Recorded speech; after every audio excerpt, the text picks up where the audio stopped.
11절로 15절을 하다가 말았기 때문에 오늘 11절로 15절을 하고 예수님의 전도 원리를 보겠습니다. 예수님의 어제 전도 원칙은 이스라엘 집에 잃어버린 양에게로 가라. 그런 말씀을 하셨는데 이 말씀을 오늘날 버전으로 얘기하면 복음이 절대적으로 필요한 자에게 가라는 거예요. 그러면 복음이 절대적으로 필요한 자가 어떤 자냐? 가난한 자, 병든 자, 또 소유된 자, 또 각종 문제 때문에 고통당하는 자, 또 여러 가지 일로 인해서 어려움을 당하는 이런 사람들에게 찾아가서 복음을 전하라. 한마디로 말하면 복음이 필요한 자에게 접근하라는 거죠. 그 다음에 두 번째는 천국을 전파하고 그 다음에 치유 사역을 하고 은혜로 행하라. 은혜로 행하라는 말은 거저 받았으니까 거저 주라라고 하는 그런 말씀입니다. 그 다음에 전도할 때는 하나님을 전적으로 의지하라. 그 다음에 예비된 자를 만나면 평안하기를 빌어주라. 오늘 네 번째인데요. 예비된 자를 만나면 평안하기를 빌어주라. 이 말은 예비된 자는 하나님이 복음을 갖다가 접할 수 있도록 은혜를 부어주신 자입니다. 바울이 사도행전 18장에 보면 전도를 할 때 굉장히 그 두려움과 공포 속에 떤 적이 있어요. 그랬을 때 하나님이 사도행전 18장에 보면 두려워하지 말아라. 이 성중에 내 백성이 많다. 그런 표현을 합니다. 이 성중에 전주로 말하면 이 동네에 하나님이 예비되고 준비된 백성이 있다는 거예요. 지금 우리 세계로중앙교회가 삼천동에서 지금 평화동으로 온 것은 그쪽보다는 이쪽이 지금 예비되고 준비된 자, 복음을 모르고 죽어가는 자 중에서 그래도 하나님이 은혜를 베푼 자를 전도해서 그들을 구원시키라고 하는 특명이 있었기 때문에 우리가 이리 온 거예요. 믿습니까? 자, 그래서 본격적으로 우리가 가만히 전도를 하고 또 가만히 전도에 앞서서 이곳에 역사하는 악한 영들을 몰아내는 또 기도팀이 이제 계속 기도를 해내고 하면서 이 땅이 거룩한 땅이 되면서 어제도 하나님께서 함께 사는 사람, 함께 하는 사람은 어떤 사람이냐? 거룩한 사람만 나하고 함께 한다 그 말이에요. 거룩한 삶을 살아야만 능력과 기적이 일어나는 거지. 입술로만 주여 하고 신앙생활 하는 척 해가지고는 그런 사람에게는 능력과 기적이 일어날 수가 없다는 거죠. 그러니까 지금부터는 치열하게 삶으로 번역을 해야 됩니다. 삶으로 해석을 해야 되고 삶으로 보여줘야 되고 삶으로 우리가 이제 사람들을 감동시켜야 돼요. 말 가지고 듣는 시대가 아니에요. 지금은 보여주는 시대다. 그럼 보여주려면 어떤 그 보여줌이 나타나야 되느냐? 적어도 모델적인 삶을 살아야 돼. 모델. 아무나 보여주는 게 아니라 사람들이 국가대표가 나왔다고 해야 채널을 고정시키고 연기에 국민배우라고 하는 사람이 주연으로 나와야 그 드라마를 볼 정도입니다. 아무나 주연 배우를 세웠다고 해서 사람들이 드라마를 보고 거기에 감동받는 게 아니에요. 적어도 김혜자 씨 정도 등급이 될 정도. 적어도 남자로서는 요즘 가장 인기를 끄는 그런 배우들이 돼야만 채널을 고정시키고 영화를 보러 간다고 말이에요. 그래서 오늘 11절로 15절에 예비된 자, 본문에는 합당한 자라고 표현하고 있습니다.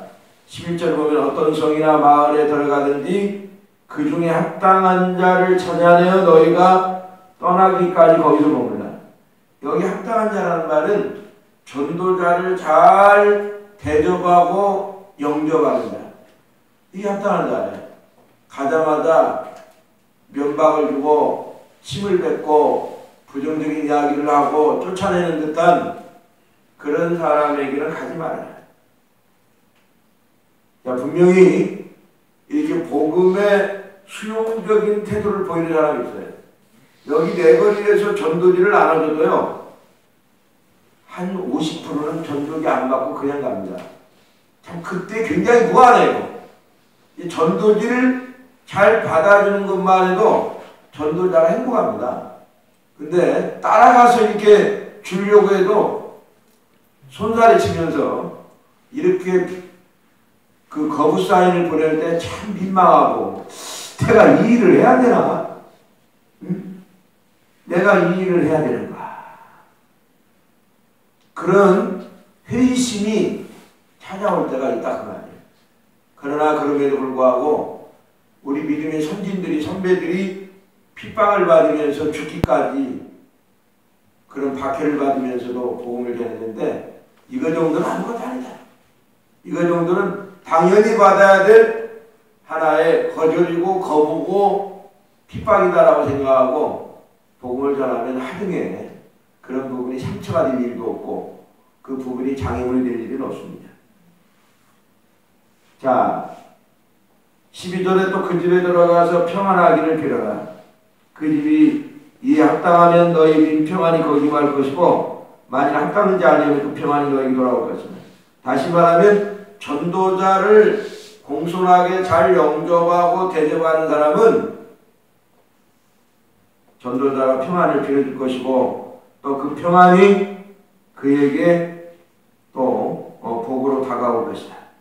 14절에 누구든지 너희를 영접지도 아니하고 너희 말을 듣지도 아니하거든 거부하거든 그 집이나 성에서 나가 너희 발의 먼지를 떨어버리라.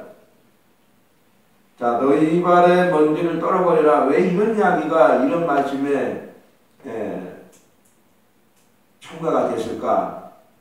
이 이스라엘 백성들은 이방인 지역을 들어갔을 때 그 지역에서 나올 때 발에 묻었던 흙이나 먼지를 털고 나왔다고 그래요.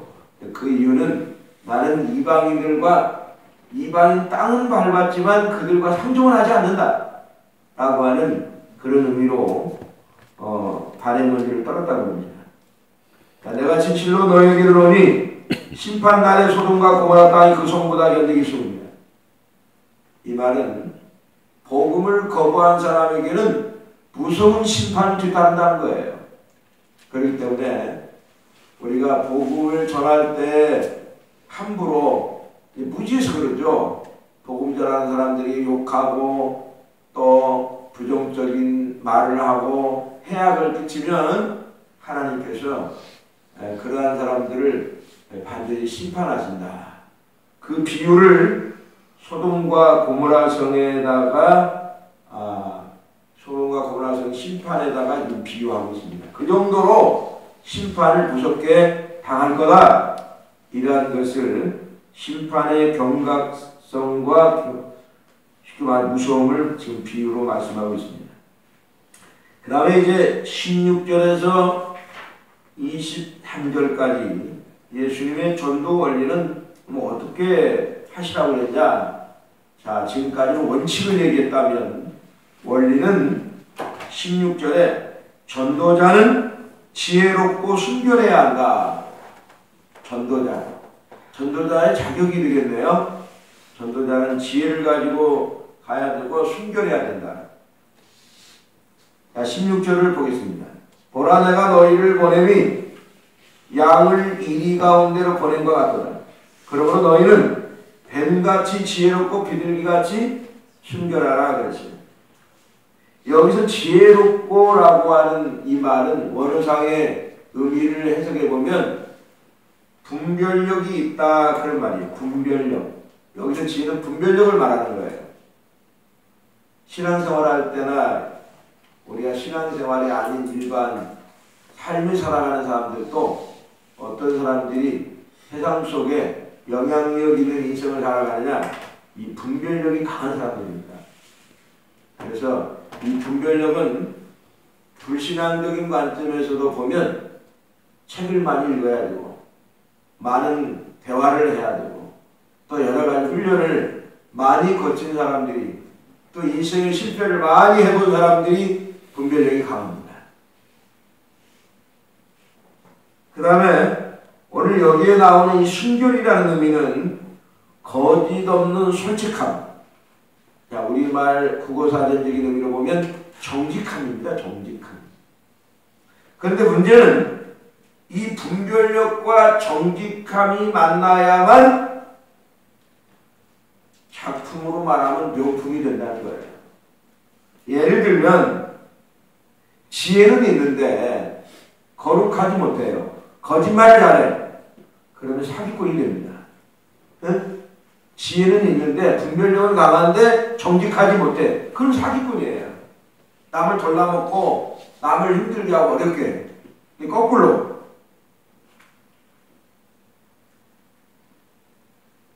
비둘기같이 순결한데 거룩하고 정직하긴 한데 지혜가 없어. 그런 사람들은 사회 속에서 멍청이라는 소리를 들어요. 정직하긴 해.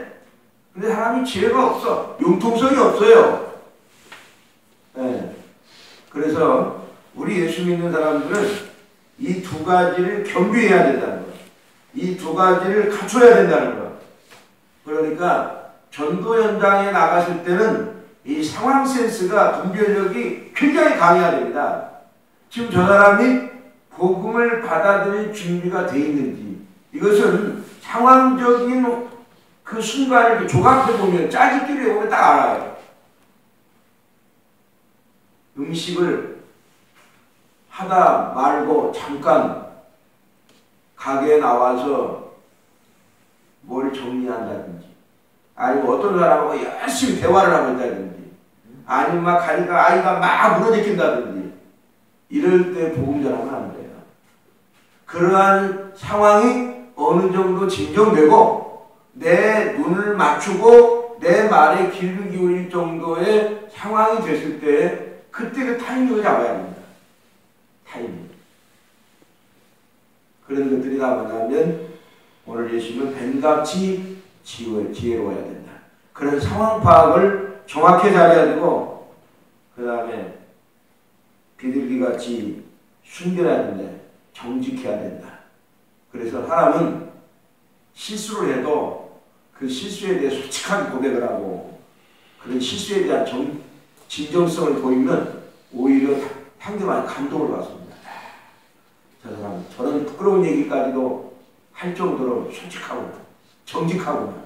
우리는 보통 부끄러운 이야기를 안 하려고 하고 그것은 내 약점이 될 것 같고 그것은 상대방이 오히려 첫인상을 흐리게 한다. 이런 선입관이 작용할 수 있지만 물론 그런 상황도 잘 파악을 해야 되겠죠. 그 다음에 두 번째로 오늘 17절로 20절에 보면 핍박을 받을 때 성령님을 의지하라. 핍박을 받을 때 성령님을 의지하라. 17절 보겠습니다.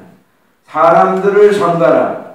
그들이 너희를 공유에 넘겨주겠고 그들의 회당에서 채찍질하리라. 지금 예수님 당시만 해도요.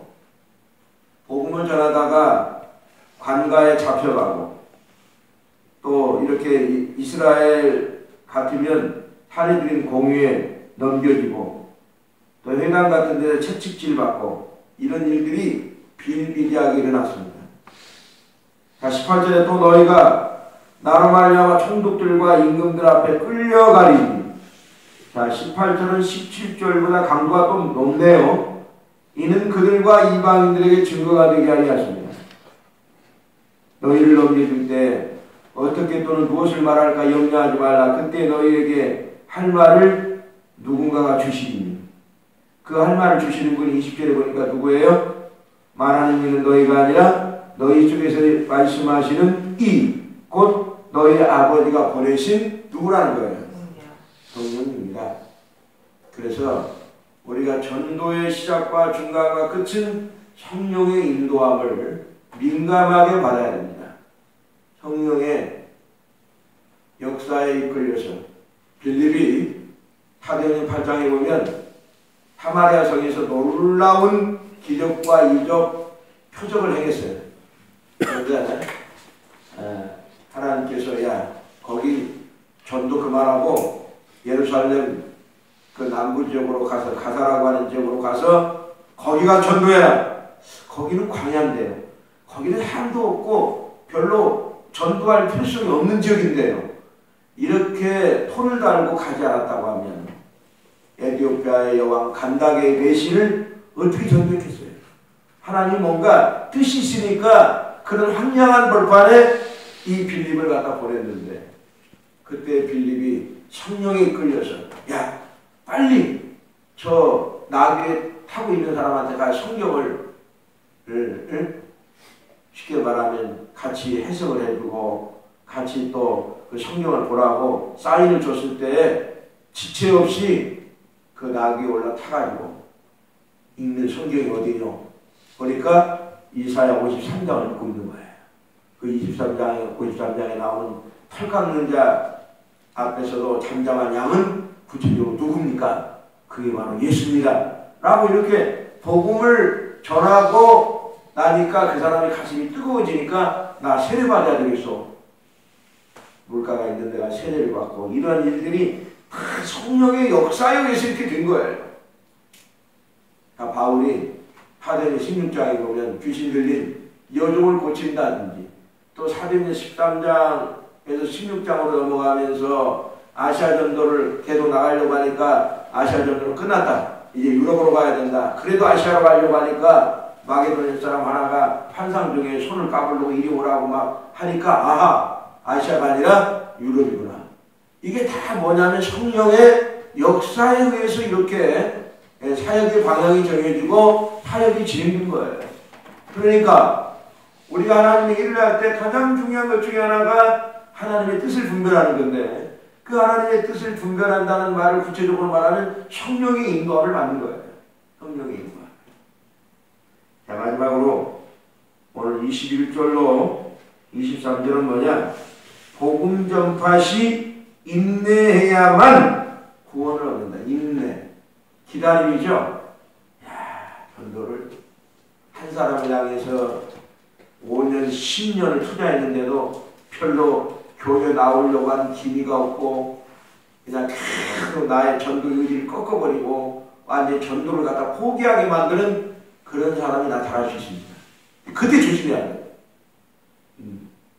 제가 엊그제 지난 그 냉천 수양관 임마누엘 기도원에 갔는데 강사 목사님 그 얘기하더라고요. 기도를 했는데 응답이 안 돼요. 그때 한계를 느낄 때 그분이 임계점이라는 용어를 쓰더만요. 임계점. 물이 끓는 온도죠. 그 임계점을 넘어야 된다. 임계점을. 5분을 더 해가지고 완전히 뿌리를 뽑는 그런 근성이 있어야 됩니다. 근성. 다시 말하면 우리 신앙생활하는 사람들에게 마지막 필요한 그 승부 기질이 필요한데 그 승부 기질이 근성이고 처음에 시도할 때는 야성이 필요합니다. 이 야성은 뭐냐면 도전하는 그런 기질이에요. 이게 정말 하나님이 기뻐하고 하나님이 나를 살릴 것 같으면 그건 목숨을 걸고 도전을 해야 돼. 그게 뭐냐? 신앙인의 야성입니다. 이 야성과 근성이 이 두 기차의 두 레일처럼 가야 돼요. 시작할 때는 야성, 도전성, 그 다음에 끝낼 때는 근성, 마지막 열매를 보려고 하는 그런 근성이 있어야 그런 분에게 놀라운 기도응답이 된다는 거예요. 그래서 오늘 21절 보겠습니다. 장차 형제가 형제를 아버지가 자식을 죽는 데 내주며 자식들이 부모를 대접하여 죽게 하리라. 미가서 7장 5절로 6절을 그 옆에다 가로를 치고 써놓으세요. 집에다 한번 읽어봐요. 미가서에 나오는 말씀 여기와 똑같이 나옵니다. 자, 이거 복음을 전하다 보면 나중에는 이렇게 형제가 형제를 갖다가 아버지가 자식을 죽는 데 내주며 자식들이 부모를 대접하여 죽게 하는 그런 어처구니 없는 이런 사건들이 일어난다는 거예요. 제가 어제 김태수 선교사님하고 잠깐 대화를 나누는데 이런 이야기 하더라고요.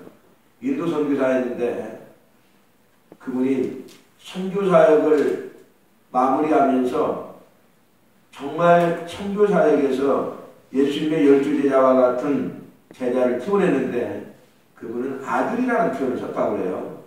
10아들을 둘 정도로 인도 사역을 성공적으로 끝냈다고 하는데 그분이 성공적으로 끝냈다고 할 즈음에 이 10명의 아들들이 이 선교사님을 인도 경찰서에 고발을 했답니다.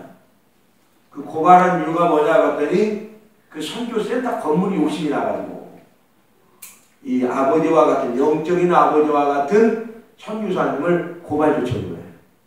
그러니까 이 선교사님 감옥에 갇히게 되고 이제 건물 주인이 바뀌게 되는 그런 어처구니 없는 이런 일들이 선교지에서 일어납니다. 지금 이미 예수님은 그걸 예언했잖아요. 앞으로 말세가 되면 이런 어처구니 없는 황당한 일도 발생할 것이다. 그럴 때 너희들이 어떠한 자세로 나와야 되느냐. 22절 자세를 취하라는 거예요. 또 너희가 내 이름으로 말미암아 모든 사람에게 미움을 받을 것이나 끝까지 견디는 자는 예수님의 재림 때까지 기다리고 인내하는 자는 뭘 얻어요? 구원을 얻을 것이다. 이 말은 전도 현장으로 비유하면 우리가 그래도 10년, 20년 전도했는데도 꿈쩍하지 않는 그런 돌 같은 사람이 혹시라도 있다고 한다면 하나님께서 내가 마지막 세상 떠날 때까지 그 영혼을 놓고 기도하고 사랑하고 섬기고 하면 하나님의 사람이 하나님 예비한 자 같으면 반드시 구원을 받습니다. 그 다음에 23절에 이 동네에서 너희를 박해하거든 저 동네로 피하라. 내가 진실로 너희에게로 온 이스라엘의 모든 동네를 다 다니지 못하여 인자가 오리라. 이스라엘의 모든 동네는 상징적인 의미로 해석해야 됩니다. 이 세상 전체를 말하는 거예요. 자, 지금 미전도 종족이 얼마 남지 않았다 맞죠? 그러니까 예수님 재림이 가까워졌다는 얘기예요. 그걸 얘기하는데 그러면 여기서 중요한 논제를 하나 다뤄야 되는데 이 동네에서 너희를 박해하거든 저 동네로 피하라. 이거 전도자의 비굴한 모습 아닙니까? 이렇게 우리가 이 부분을 해석할 수 있는데 이 부분은 그런 의미가 아니에요. 그래서 예수님이 전도 현장에 나갈 때 뱀같이 뭐 해야 된다? 지혜로워야 된다. 오늘 예수님은 전도가 중요하긴 하지만 전도자의 목숨과 생명이 더 중요하다는 것을 예수님이 가르쳐주고 있습니다. 전도보다 더 중요한 것은 전도자예요. 그런데 전도자가 비굴하게 행동하는 것은 주님 원치 않아요.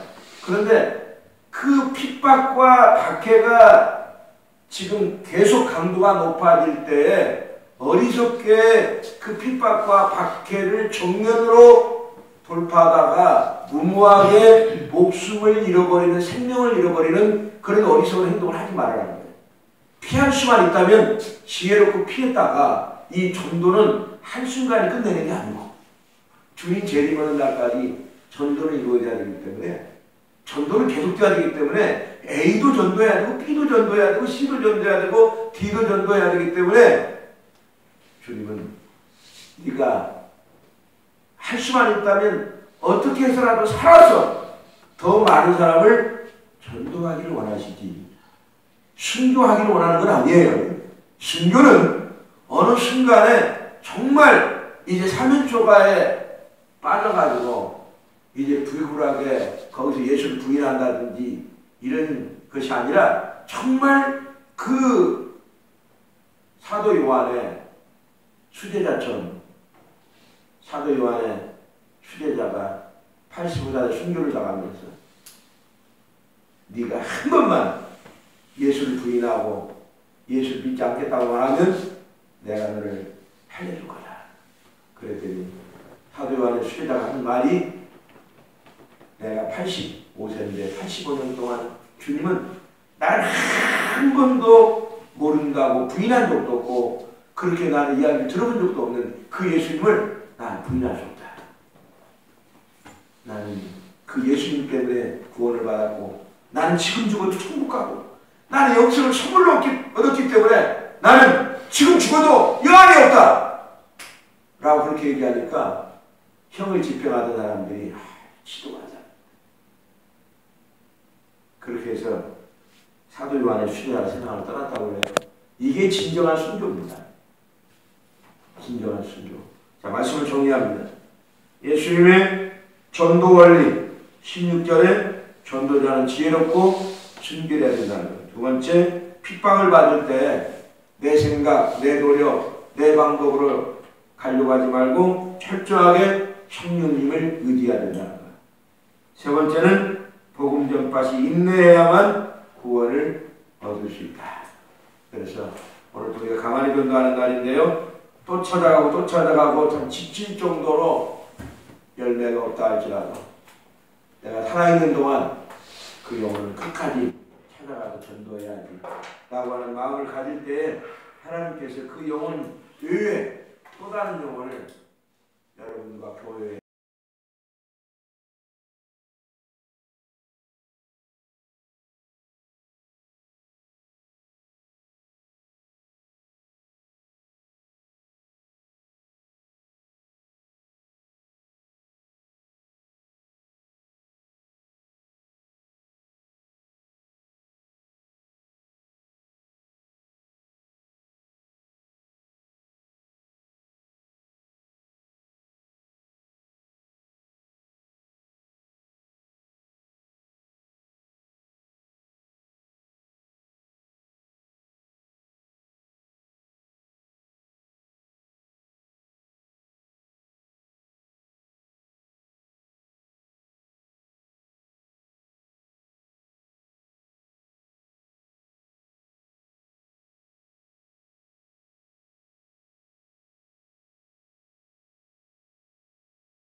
사슴의 특징은 뭐예요?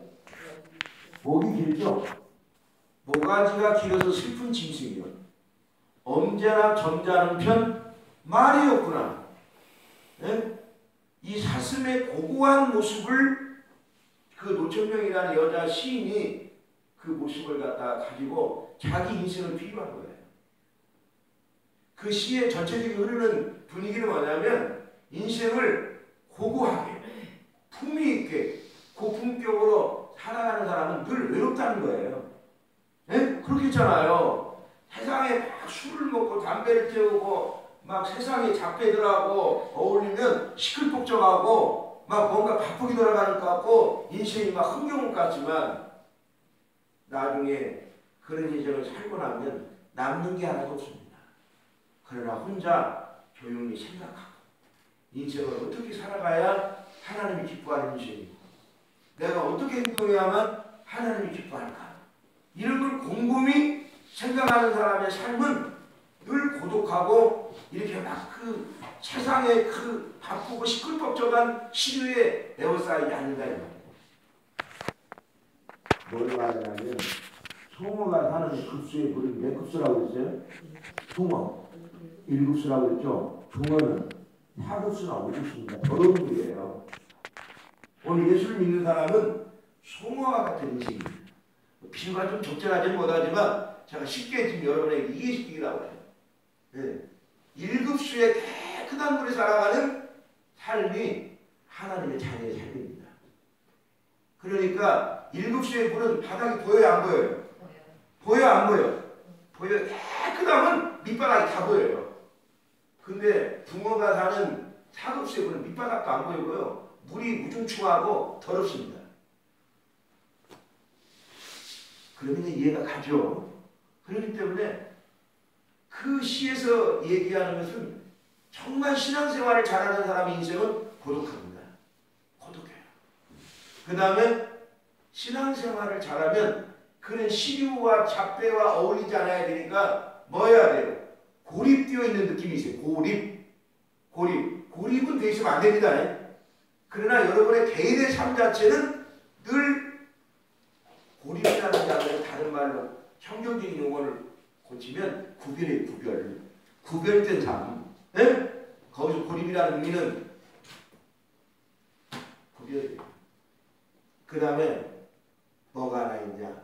고통. 마지막으로 고통입니다. 자, 고독해야 되고 고립해야 되고 고통. 내가 왜 이 고자 돌림으로 하냐면 외우기 쉽게 삼고의 인생을 살아가야 우리는 신앙생활을 제대로 하는 겁니다. 삼고, 삼고, 고통, 고립. 하나가 뭐라고요? 네? 구별하고 고독. 네. 그러니까 우리는 세상 사람들과 어울리면 고독하지 않아요. 같이 막 실속적 움직이니까. 근데 하나님과의 동행하는 삶은 세상적인 눈으로 보면 고독한 삶입니다. 그러나 다윗은 그 고독 속에서 하나님과의 관계를 통해 기쁨을 얻었고 기적의 삶을 살았고 또 거기에서 하나님이 주시는 은혜와 평강을 누리게 살았기 때문에 우리는 늘 하나님과 1대1 관계를 성경의 제일 모델로 잘 살아간 인물 중에 한 사람이 다윗입니다. 시편의 기사는 다 하나님과 관계 싸움이에요. 하나님과의 관계를 어떻게 이끌어가는가 하는 것을 우리에게 보여주는 말씀이 시편의 말씀입니다.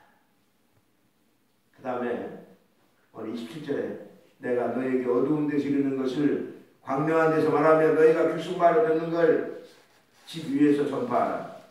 이 말은 27절은 복음을 아주 적극적으로 전하라는 거예요. 어두운 데서 이르는 것을 광명한 데서. 우리가 복음 전할 때 처음에 전하면요 창피하기도 하고 누가 아파트를 방문했을 때 초인종을 눌렀을 때 집에서 아무 반응도 안 보였으면 좋겠다. 왜? 또 종이 울려가지고 또 문을 열고 들어가서 복음을 제시해야 되고 여러 가지 수반된 행동을 하기가 싫은 거예요. 처음에는. 왜? 익숙하지 못하니까. 그러니까 전도 훈련을 보냈기 때문에 어쩔 수 없이 초인종을 누르고 이제 복음을 전하긴 해야 되기 때문에 전도훈련 때문에 가기는 갔는데 처음에 전도훈련 때는 그런 좀 초인종을 안 눌렀으면 좋겠다. 이런 마음이 있는 거예요. 근데 오늘 주님은 적극적인 자세요. 그 다음에 귓속말로 듣는 것. 구약의 율법을 이렇게 낭송하고 그걸 해석을 할 때 그 중재인이 하나 있었다고 그래요. 그 중재인에게 해석자가 귓속말로 얘기해주면 그 중재인이 큰 소리로 다시 얘기하는 그 관행을 가지고 지금 예수님이 비유를 들었어요. 그러니까 복음은 그렇게 전하지 말고 귓속말로 듣는 것을 집 위에 올라가고 이스라엘의 집은 우리나라와 같이 이렇게 경사진 집이 아니에요. 지붕이 평평합니다. 집 쉽게 말하면 우리가 삼천동에 가면 그 한옥 그 뭐라고 우리 박정순 집사님이 사는 집처럼 이렇게 평평합니다. 옥상이 있다. 옥상이 평평하다는 얘기예요. 그러니까 옥상에 올라가고 여러분 내가 전하는 말을 잘 들으세요. 이렇게 옥상에 올라가면 잘 보이고요. 또 소리를 치면 밑에 이렇게 소리가 퍼지니까 잘 들리잖아요. 잘 보이고 잘 들린다라고 하는 개념으로 복음을 그렇게 적극적으로 전하라. 그래서 오늘 결론적으로 복음을 전할 때 고통이 반드시 수반됩니다. 핍박이 수반된다고. 그러나 그것을 결코 두려워하지 마라. 왜? 너희들은 참새보다도 더 낫고 내가 머리털까지 세심받았고 내가 하나님의 자녀이기 때문에 내가 너희를 보호하니까 나만 두려워해야지 다른 어떤 것도 두려우면 안 된다. 그리고 복음을 전할 때 무슨 자세를 전하라고요? 적극적인 자세. 기도하겠습니다. 하나님 아버지, 은혜와 사랑을 감사합니다. 우리 전도자의 자세에 대해서 귀한 말씀을 들어주십니다.